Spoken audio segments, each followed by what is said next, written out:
Public అర్థం కాలేదా? బతుకమ్మ చాటను మందుబాటిలు అమ్ముకున్న పార్టీకి కూడా ఓటేస్తారా? ఒక్క సీటు రాదు.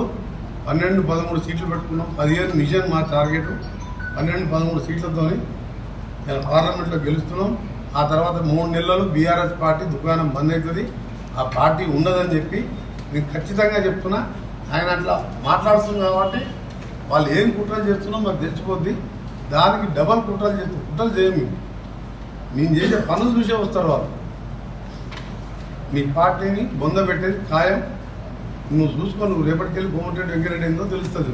నువ్వు మాట్లాడినావు కదా మాటలు.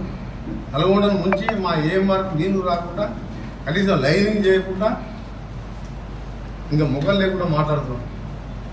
మన సూర్యాంపేటకు వచ్చింది. అంతకుముందు నల్గొండకు వచ్చింది. ముషంపల్లికి పోయింది. 10 ఏళ్ళ కింద వాళ్ళ ఆయన ముషంపల్లి 10 సార్లు వస్తాను. పదవికి ఇంట్లో కూర్చొని ఏడ్చుకుంటా ఆ కొడుకుని పంపించింది ముఖం లేక. సొరంగం పూర్తి చేసి చేయాలా? బ్రహ్మాండంగా ఉంటుండే మా జిల్లా.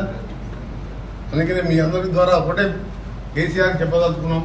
దాని కిందనే మళ్ళీ ఆయన కూడా ఇచ్చింది. రేవంత్ ఖచ్చితంగా బీజేపీకి పోతాడు. మెంటల్ అయింది ఆయన కొట్లకు, తండ్రి కొట్లకు, ఆ బామ్మడికి కొంచెం కూడా ఆ కవిత జైల్లోకి పోయేసరికి మెంటల్ అయింది. ఎట్లా 2 ఏళ్ళు బెయిల్ రాదు. మేము కూడా పోతాం ఫోన్ ట్యాపింగ్లా, కాళేశ్వరంలా, యాదాద్రిలా. మన మనోడు కూడా పోతాడు. మన జిల్లాలో కూడా అలా లోపలికి బెయిల్ వచ్చేది ఉన్నది. 50,000 కోట్లకు పెంచింది. దాన్ని 29,000 కోట్లకు నామినేషన్ మీద బిహెచ్ఎల్కి ఇచ్చింది. అది ఇస్తానికి వీలు లేదు. 5 లక్షల కంటే ఎక్కువ టెండర్ పెట్టాలి. పెద్ద స్కామ్ అది. ఎల్నర్స్లాంటి హైకోర్టు మాజీ ప్రధాన న్యాయమూర్తి గారు ఎంక్వైరీ చేస్తూ నోటీసులు ఇస్తున్నారు.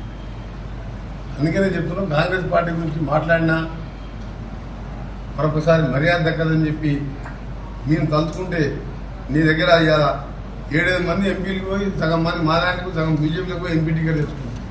నీ క్యాండిడేట్లకే దిక్కు లేదు. ఆయన కంట సీట్లు వస్తాయంట, మాకు 1-2 వస్తాయంట. నవ్వొస్తుంది పొద్దున ఆయన స్టేట్మెంట్ చూస్తుంది. ఇంకనే మరొకసారి కేసీఆర్ గారికి చెప్తున్నాం, నీ బిడ్డను బెయిల్ తెచ్చుకుని ఉపాయం చేసి ఈలోడ నువ్వు నీ కొడుకు జైలు పోతే మా ముఖ్యమంత్రి గారు చెప్పినట్టు డబుల్ బెడ్రూమ్ అనుకున్నాం. ఒకటి చెల్లపల్లి జైల్లో పెడదామంటే అది సరిపోనట్టుంది. ఎందుకంటే ఈ రావులందరూ పోతట్టున్నారు. ప్రభాకరావు నుంచి మొదలు పెడితే తారక రామ దాకా ఎన్ని డబ్బులు కూడా కట్టాలి. చెర్లపల్లి కొని కట్టాలి, చెంచల్గూడ కొని కట్టాలి.